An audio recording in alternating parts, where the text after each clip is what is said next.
A gente continua com nossas entrevistas sobre saúde no mês da mulher. O tema de hoje é como diagnosticar a endometriose.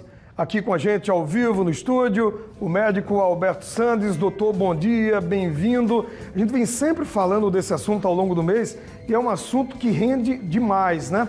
Doutor, pergunta para o senhor fácil, só que não. Como diagnosticar? Tem um exame específico ou varia de mulher, varia de caso para caso? Bem-vindo, bom dia, doutor. Bom dia, bom dia a todos. Essa série está dando o que falar, né? Está todo mundo procurando se informar mais sobre a endometriose, porque é importante, essa é a grande razão dessa série que está sendo feita sobre a endometriose. Bem, o diagnóstico, na realidade, no Brasil e no mundo, porque muitas pessoas acabam dizendo que o diagnóstico no Brasil é demorado porque o Brasil não consegue fazer um bom diagnóstico, não tem acesso à saúde e tudo mais. Mas não é bem assim. Vamos pegar uma referência mundial, os Estados Unidos. Lá leva-se de 5 a 6 anos para se fazer um diagnóstico. Então não depende só de tecnologia, depende muito de feeling do clínico. Do profissional do médico. Do profissional médico. Porque a endometriose é uma patologia clínico-cirúrgica.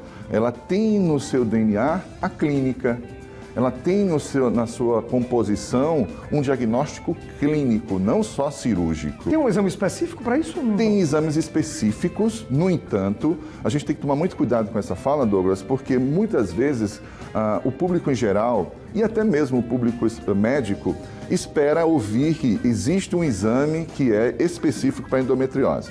No passado, existia um exame que era um procedimento cirúrgico, que era um exame invasivo, que era a laparotomia, tá? Ou videolaparoscopia também. Depois ficou em desuso a laparotomia, que é a abertura da barriga, e depois, com o advento da evolução cirúrgica, foi criado a videolaparoscopia, que você entra com uma câmera pelo umbigo. Por muitos anos, esse era o exame dado como padrão ouro. Bem, para isso ele era submetido a uma cirurgia. Só que foi observado que nem todos os focos de endometriose eram dados como focos típicos.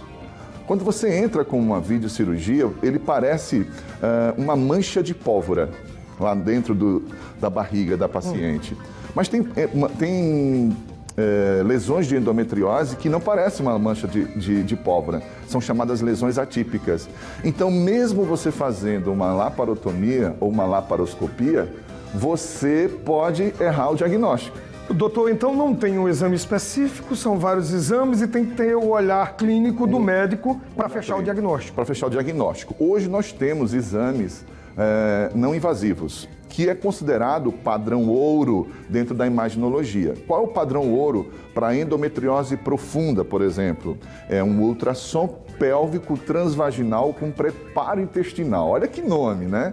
E são poucos que fazem esse tipo de exame em nosso estado, mas não no nosso estado, no Brasil inteiro, porque ele precisa de uma capacitação muito grande do profissional, ter uma dedicação ao exame, porque é um exame que demora no mínimo 40 minutos, tá certo? E ele chega a superar, muitas vezes, a ressonância magnética.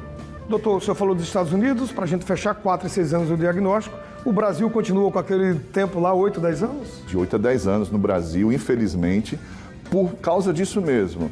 Tem que ter a sensibilidade do profissional médico em valorizar a história clínica. Enquanto não se fecha o diagnóstico, nesse período a mulher continua sofrendo com aquelas dores, com sangramento intenso, é isso? Por incrível que pareça, ela passa por uma saga. Nem tem um paliativo? Existem os paliativos, só que muitas vezes eles são mascaradores. Por isso a importância dos treinamentos, por isso a importância da divulgação que está sendo feito aqui, porque, primeiro, a mulher que já menstrua, ela não gosta que menstrua. 40% das mulheres que menstruam, só 40% deseja ter uma redução, mas a maioria delas não querem menstruar, porque ela sabe que traz um certo dano para ela. Agora você imagina, você já menstrua e ter dor.